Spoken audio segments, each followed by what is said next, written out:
है ना, अपनी प्रशंसा, जो अहंकार है, जो अहम है अंदर ना, वो अपनी बात कहना बढ़ा करके, अच्छी बात कहना जिससे सम्मान प्राप्त हो या दूसरा कोई प्रशंसा करे तो सुनने में अच्छा लगे, दोनों में पुण्य नष्ट होते हैं।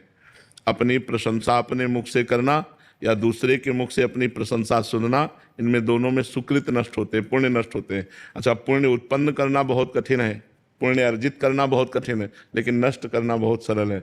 अपने मुख से अपनी प्रशंसा कर दे या दूसरे मुख से कही जा रही अपनी प्रशंसा सुनकर हर्षित हो जाए, आपके सुकृत नष्ट हो रहे हैं। दूसरे की निंदा करना और दूसरे की निंदा सुनना, इससे हमारे पाप बढ़ते हैं। तो हमें सावधान रहना चाहिए कि हमारी जब प्रशंसा हो किसी बात की तो उस समय मन भगवान में लगाना चाहिए कि ये जो लोग कह रहे हैं तो भगवान ने ऐसा कुछ गुण दिया होगा, उसी के प्रभाव से कह रहे, तो भगवान की कृपा है, इसमें मेरा क्या। अपने मुंह से प्रशंसा करना बनता नहीं है।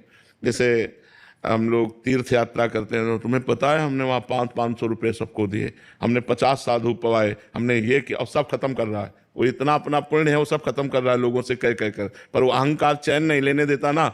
देखो अहंकार कितना गलत है कि हमने ये गलत किया, ये कभी समाज में नहीं रखेगा, लेकिन हमने अच्छा किया तो माइक से कहना चाहेगा। तो हमें चाहिए कि जब हमारे मुख से प्रशंसा निकलने का समय आवे तो भगवान में चित्त लगाकर मौन हो जाना चाहिए, नहीं बोलना चाहिए। और जब कोई हमारी प्रशंसा करे तो उसे स्वीकार नहीं करना चाहिए, ये तो भगवान जानते हैं कैसे है, तो भगवान की लीला है, नहीं हम में कोई गुण नहीं है, हम कुछ ऐसे नहीं है, ऐसा बोलना चाहिए।